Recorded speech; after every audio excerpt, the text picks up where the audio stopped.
This channel does not promote any violent, harmful, or illegal activities. All content provided by this channel is meant for an educational purpose only.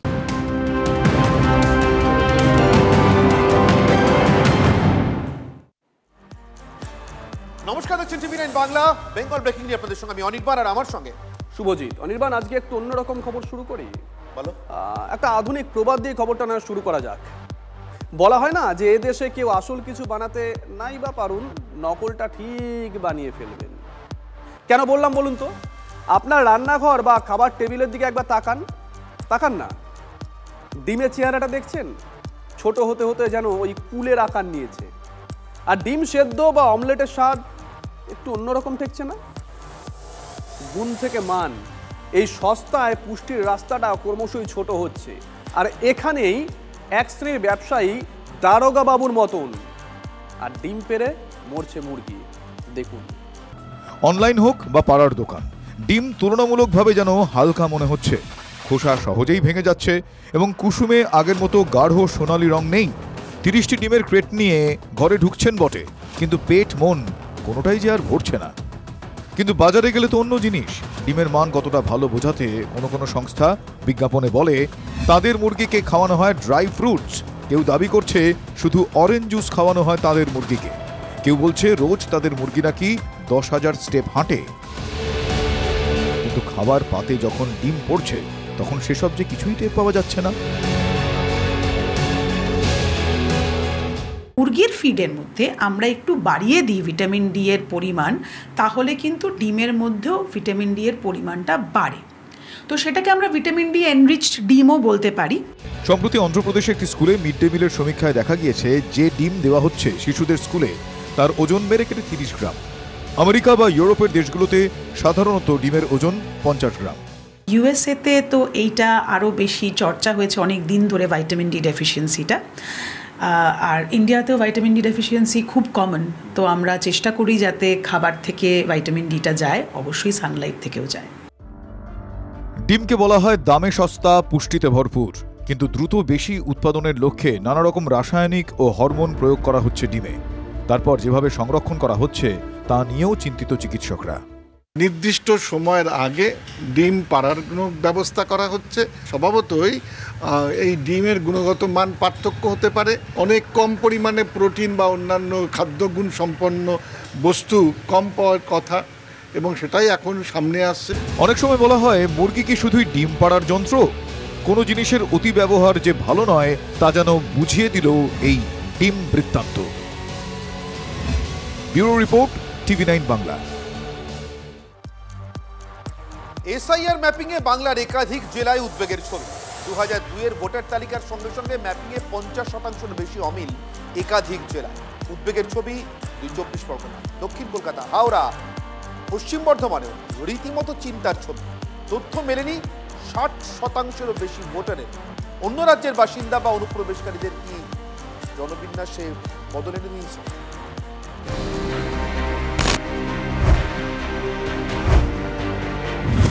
বাংলায় কি জনবিন্যাসের পরিবর্তন ঘটছে? এই প্রশ্ন উঠছে কারণ 2002 সালের ভোটার তালিকার সঙ্গে 2025 সালের তালিকায় একাধিক জেলায় অমিল 50%-এরও বেশি। কমিশন সূত্রে খবর, বাংলাদেশ সীমান্তবর্তী উত্তর 24 পরগনায় ভোটার তালিকায় অমিল 59% ভোটারের, দক্ষিণ 24 পরগনায় অমিল প্রায় 55%, কোচবিহারে অমিল 52%, উত্তর দিনাজপুরে অমিল পাওয়া গিয়েছে 56%, দক্ষিণ দিনাজপুরে অমিলটা 45%, মালদার ভোটার তালিকায় অমিল 50%, মুর্শিদাবাদ ও নদিয়ায় যথাক্রমে 44% ও 49% মেলেনি। ঝাড়খণ্ড লাগোয়া পশ্চিম বর্ধমানের ভোটার তালিকা ম্যাপিংয়ের ছবিটাও চিন্তার। পশ্চিম বর্ধমানে তালিকায় অমিল 69%-এরও বেশি, আর দক্ষিণ কলকাতায় ভোটার তালিকায় অমিল 65%, হাওড়ায় অমিল 62%। প্রশ্ন উঠছে, ভিন রাজ্যের ভোটারে কি জনবিন্যাস বদল? সীমান্তবর্তী জেলাগুলিতেও জনবিন্যাস নিয়ে তৈরি হয়েছে সংশয়। অর্ধেক মানুষকেই এবার কাগজপত্র দেখাতে হতে পারে। এটা একটা বড় কারণ এর মধ্যে হতে পারে। একটা বড় অংশ এখান থেকে অন্য কোথাও পরিযায়ী শ্রমিক হিসাবে চলে গেছে, আমরা ধরলাম। মেয়েদের বিয়ে হয়ে যাওয়ার সূত্রে একটা অংশ চলে যাওয়া, সেটাও একটা বড় কারণ হতে পারে। অন্য রাজ্যের থেকে চলে আসা এখানে কাজের জন্য নিকটবর্তী বাংলাদেশ থেকে আসা অনুপ্রবেশকারীদের একটা বড় অংশ, যারা বিভিন্ন জেলার মাধ্যমে শহর কলকাতা বা অন্যান্য শহরগুলো যেখানে নাগরিক পরিষেবার থেকে শুরু করে কর্মের একটা বড় সংস্থান আছে, সেখানে অনুপ্রবেশ করে জনবিন্যাসের যে একটা বিপুল পরিবর্তন করছে। বিজেপি অবশ্য দাবি করছে সীমান্তবর্তী এলাকায় বাংলাদেশিরা ঢুকে পড়াতে 2002 এর তালিকার সঙ্গে বর্তমান ভোটারদের এত কম মিল পাওয়া যাচ্ছে।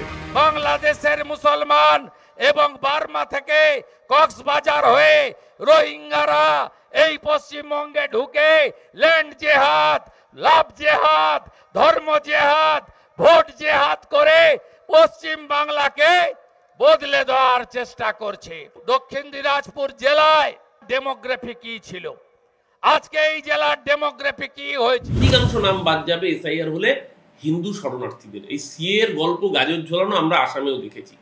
ডিটেনশন ক্যাম্পে কি করে হিন্দু বাঙালিদের, গরিব দলিত বাঙালিদের পাঠানো হয়েছে, তাদের অমানসিক অত্যাচার করা হয়েছে। আমরা ঘরপোড়া গরু, আমরা সিঁদুরে মেঘ দেখলে তাই ভয় পাই। এবার সেই মতুয়া সম্প্রদায়ের মানুষ তারাও উপলব্ধি করছে। এসআইআর এর আবহে বিএলওর পর এবার সহকারী বিএলও নিয়োগ করবে নির্বাচন কমিশন। যে বুথে 1200-এরও বেশি ভোটার, সেখানেই সহায়ক হিসেবে অ্যাসিস্ট্যান্ট বিএলও নিয়োগ করা হবে। অক্টোবরের মধ্যে এসআইআর এর প্রস্তুতি ছাড়ার নির্দেশ কমিশনের। কাজ বেশি থাকায় বিএলওরা সহকারী নিয়োগের দাবি করেন। সেই দাবি মেনে সহকারী বিএলও নিয়োগের সিদ্ধান্ত কমিশনের। শ্রাবন্তী শাহর রিপোর্ট, টিভি9 বাংলা। নবান্নের সুরক্ষা বৈঠকে কড়া বার্তা দিয়েছেন মুখ্যমন্ত্রী। আর ঠিক আগের রাতে বলা ভালো, হাসপাতালে ঢুকে নার্সকে শাসিয়েছেন তৃণমূল নেতা। চিকিৎসায় গাফিলতি পাওয়াতেই নাকি নার্সকে ধমক দেন কানাইয়ালাল আগরওয়াল। তিনি আবার নার্সের বিরুদ্ধে পাল্টা দুর্ব্যবহারের অভিযোগ তুলছেন।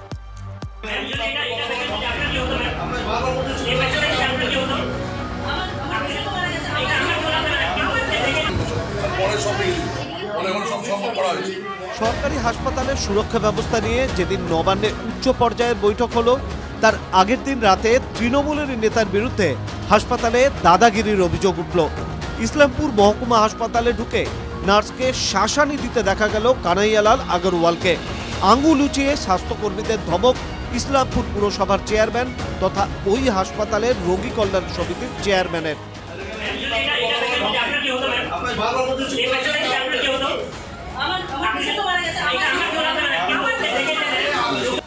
জানিয়েছেন আপনাদের আপনি? হ্যাঁ, বাচ্চা বাচ্চা মেয়েরা ডিউটি করে, তো আমরা চাই ওদেরকে কেউ যদি অ্যাটাক করে তাহলে ওদের পাশে একটু দাঁড়ায়। তার থেকে বেশি আমি কিছু চাই। যারাই রক্ষক, যাদের রক্ষা করার কথা, যাদের সুরক্ষা দেওয়ার কথা, তারাই এখন ভক্ষক হয়ে গেছে, তারাই গোলমাল পাকাচ্ছে। নার্সদের বিরুদ্ধেই পাল্টা দুর্ব্যবহারের অভিযোগ তুলেছেন কানাইয়ালাল আগরওয়াল। একজন মিস্টার বেরা বলে একজন সিস্টার আছে, দেখলাম ওর ব্যবহারটা খুবই খারাপ। আমি স্পেসিফিক্যালি ওনার এগেইনস্টে কমপ্লেন্টটা করব। কোথাও চিকিৎসক, কোথাও স্বাস্থ্যকর্মীর উপর হামলার অভিযোগ, কোথাও নার্সকেই হুমকির অভিযোগ শাসক নেতার বিরুদ্ধে। দেখুন, এটাই হলো তৃণমূলের কালচার। একজন রোগী কল্যাণ সমিতির চেয়ারম্যান শুধু নয়, উনি ডিস্ট্রিক্টের প্রেসিডেন্ট, উত্তর দিনাজপুর জেলার তৃণমূলের প্রেসিডেন্ট।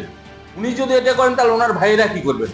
যে কালচার হচ্ছে সেই কালচারই দেখিয়ে দিয়েছেন উনি, এবং তাই চলছে সারা পশ্চিমবাংলা ব্যাপী। ক্ষমতার জায়গা থেকে কেউ যদি এইভাবে ঔদ্ধত্য দেখায় কিংবা হুমকি হামকি দেয়, সেটাও গ্রহণযোগ্য না। সমস্ত বিরুদ্ধে পদক্ষেপ নেওয়া। ব্যবস্থা নেওয়ার আশ্বাস তো বারবারই মেলে, কিন্তু এই থ্রেট কালচার চলতেই থাকে। নবান্নে হাসপাতাল সুরক্ষা বৈঠকে কড়া বার্তা দিয়েছেন মুখ্যমন্ত্রী। কানাইয়ালালের মতো তার দলের নেতাদের হুমকি হুঁশিয়ারি রুখবে কে? রূপক ঘোষের রিপোর্ট, টিভি9 বাংলা।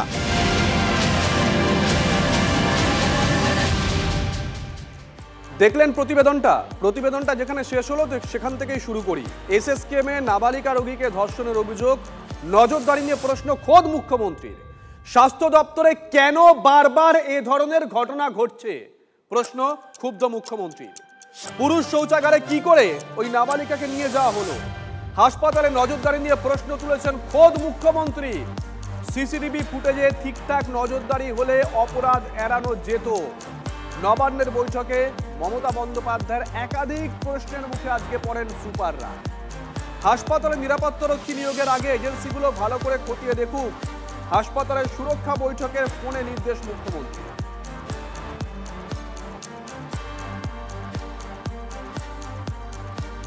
আর ঠিক এরপরেই বিজেপি কি বলছে শোনাবো, ব্যাক টু ব্যাক শোনাবো। তৃণমূল কংগ্রেসের তরফ থেকে পাল্টা কি দেওয়া হয়েছে।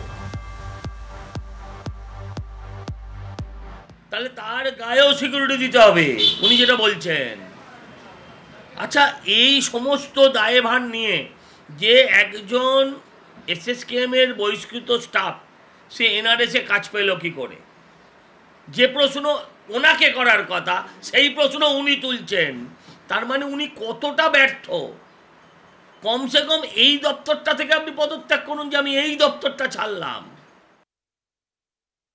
পুলিশ অ্যাকশন নিয়েছে এবং আরও যাতে গোটা সিস্টেমটাকে আঁটোসাঁটো করা যায়, মাননীয় মুখ্যমন্ত্রী তার নির্দেশ দিয়েছেন, তার মনিটরিং ইত্যাদি। এত বড় একটা কাঠামোয় কাজ চলে, কোথাও যাতে কোনো ফাঁক না থাকে, যাতে কোনো বিকৃত কাম, কোনো বাজে লোক, অসাধু লোক কোনো সুযোগ নিতে না পারে, সে কারণেই মুখ্যমন্ত্রী সংশ্লিষ্ট নির্দেশগুলো দিয়েছেন।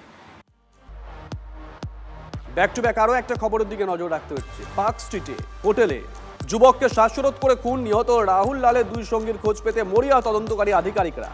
সিসি ক্যামেরার ফুটেজ থেকে ইতিমধ্যেই দুজনকে চিহ্নিত করেছে পুলিশ। ফোনের সূত্র ধরে ইতিমধ্যেই ভিন রাজ্যে রওনা দিয়েছে কলকাতা পুলিশের একটি বিশেষ টিম। সূত্র বলছে পুলিশ জানতে পেরেছে হোটেলে ঘর ভাড়া নেওয়ার জন্য যে পরিচয়পত্র ব্যবহার করা হয়েছিল সেটা রাহুল লালের দাদার নামে। রাহুলের দাদা ব্রায়ান লাল ওড়িশায় থাকেন, তার সঙ্গে ইতিমধ্যেই যোগাযোগ করেছে পুলিশ। পুলিশ সূত্রে আরও খবর, মৃত রাহুল লালের মানিব্যাগ মিসিং। হোটেলের বিছানার চাদর গলায় পেঁচিয়ে শ্বাসরোধ করে খুন করা হয় বলেই ময়না তদন্তের প্রাথমিক রিপোর্ট অনুযায়ী পুলিশের অনুমান। সেই বিছানা চাদর এখনও পায়নি পুলিশ। প্রমাণ লোপাটের জন্য অভিযুক্তরা চাদর নিয়ে গেছে এমনটাই অনুমান তদন্তকারীদের। কিন্তু কী কারণে খুন, মৃতের পরিবারের সঙ্গে যোগাযোগ করে সেটাই জানার চেষ্টা করছেন পুলিশ আধিকারিকরা।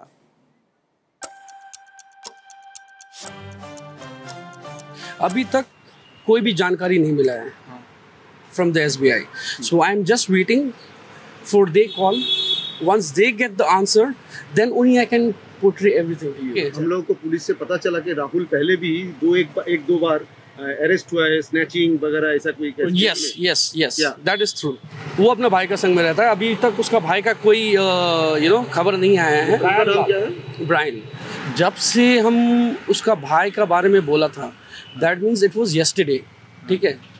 He was supposed to come over here, but वो आया नहीं and अभी तक आया नहीं है, ठीक है। सो द पुलिस अभी इन्वेस्टिगेट कर रहा है, देखने दो क्या होता है। राहुल ने उसका आधार कार्ड यूज़ किया है, but you just tell me one thing, आपको फेस से पता नहीं चलता है कि कौन क्या है क्या नहीं है। The hotels are taking false documents। वो ब्रायन का वोटर ID था। কালীপুজোর রাতে এ রাজ্যে শব্দবাজির তাণ্ডব আমরা দেখিয়েছিলাম আপনাদেরকে, আমজনতার কি রিয়াকশন ছিল দেখিয়েছিলাম। আর এবার ত্রিপুরার একটা খবর আপনাদেরকে দিই। ত্রিপুরায় বিসর্জনে শব্দ দানব রুখতে গিয়ে আক্রান্ত খোদ ওসিকে টেনে নামিয়ে বেধড়ক মারধর করা হয়। দায়িত্ব পালন করতে গিয়ে লাথি ঘুষি খেতে হলো ওসিকে। টেনে হিচড়ে মাটিতে ফেলে ওসিকে পেটালেন ক্লাব কর্তারা। ছবিটা একবার দেখুন। ত্রিপুরার বিলোনিয়ার ঘটনায় তুমুল চাঞ্চল্য ছড়িয়েছে। পাল্টা সঙ্গীত শিল্পীকে নিগ্রহের অভিযোগ ওসির বিরুদ্ধে। ত্রিপুরায় তো ডাবল ইঞ্জিন সরকার, তাই না? আইন শৃঙ্খলা নিয়ে বিজেপি কি এভাবেই খোঁচা কুণাল ঘোষ।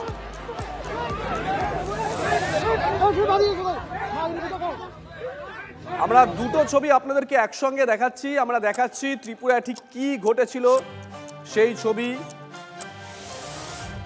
কুণাল ঘোষ পোস্ট করেছিলেন, পাশাপাশি তিনি যেভাবে সরব হয়েছেন তার সেই পোস্টও আমরা দেখাচ্ছি।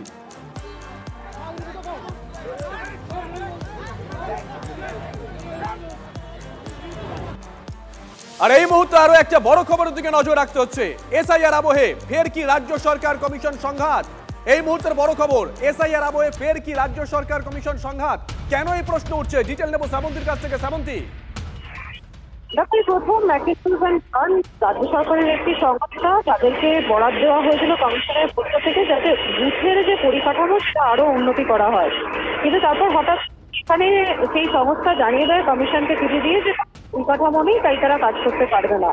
সঠিক কি কারণে তারা এই আপত্তি জানাচ্ছে জানিয়ে কমিশন সেই চিঠি দেয় এবং কমিশন তাদের সতর্ক করে যে কমিশনের সর্বোচ্চ ক্ষমতা রয়েছে তাদের বিরুদ্ধে পদক্ষেপ নেওয়ার। এদিন ফের ম্যাকিন্টোশ এন্ড বার্ন তারা সামনের বিধানসভাকে সামনে রেখে আরেকটি চিঠি দিয়েছে কমিশনকে এবং পাল্টা চিঠি দিয়ে সংস্থা জানিয়েছে যে তারা এই কাজ করতে পারবে না। কোনো চুক্তি যেহেতু স্বাক্ষরিত হয়নি, তাই তারা এই কাজ করবে না, এমনকি তাদের বিরুদ্ধে পদক্ষেপও নিতে পারবে না, তার কারণ তারা কোনো চুক্তিতে যায়নি। এখন প্রশ্ন হচ্ছে কমিশনের সামনে যে এই এত বড় এসআইআর রয়েছে এবং তারপর বিধানসভা নির্বাচন, সেখানে শুধুমাত্র রাজ্য সরকারের সংস্থা বলেই কি তারা এরকম একটা আপত্তি জানালো? যেটা চিঠিতে সেই বিষয়টা স্পষ্ট করা হয়নি। সংস্থার তরফ থেকে কোনো যুক্তি কি দেওয়া হয়েছে শ্রাবন্তী, না জাস্ট জানানো হয়েছে যে কোনো রকম চুক্তি হয়নি তাই আমরা কাজ করবো না? শ্রাবন্তী শুনতে পাচ্ছ?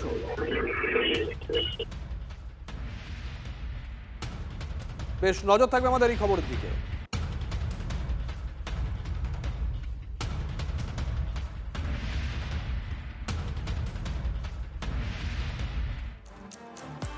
বাংলায় মুসলিম ভোটে ভাগ বসাবে নওশাদ সিদ্দিকী ও আসাদুদ্দিন ওয়েসি, দাবি বিরোধী দলনেতা শুভেন্দু অধিকারীর। নিঃসন্দেহে বড় খবর আজকে। বাংলায় মুসলিম ভোটে ভাগ বসাবে নওশাদ সিদ্দিকী ও আসাদুদ্দিন ওয়েসি, এমনটাই দাবি করেছেন শুভেন্দু অধিকারী। ঠিক কি বলেছেন শোনাই। মুসলিম ভোট আসাদুদ্দিন ওয়াইসি এবং নওশাদের দিকে যাচ্ছে, এটুকু আমি ওদের কর্মসূচি দেখে মনে হয়েছে। মুসলিম ভোট, এ রাজ্যে সংখ্যালঘু ভোট একটা নির্ণায়ক ফ্যাক্টর, এ নিয়ে কোনো সন্দেহ নেই। সেই ভোট যার দিকে যায়, বাম জমানো হোক বা তৃণমূল জমানায়, তারা পলিটিক্যাল ডিভিডেন্ড পেয়ে আসছে, এটা একেবারে ধ্রুব সত্য। আর এবার শুভেন্দু অধিকারী বলছেন সেই ভোটে নাকি ভাগ বসাবে নওশাদ সিদ্দিকী এবং আসাদুদ্দিন ওয়েসি।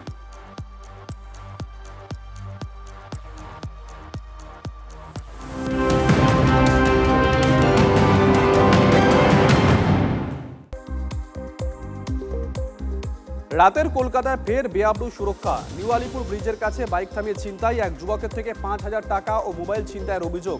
ছিনতাইয়ের ঘটনায় রাজদেব নাথ ও বিজয় পাল নামে দুই যুবককে গ্রেপ্তার করেছে পুলিশ।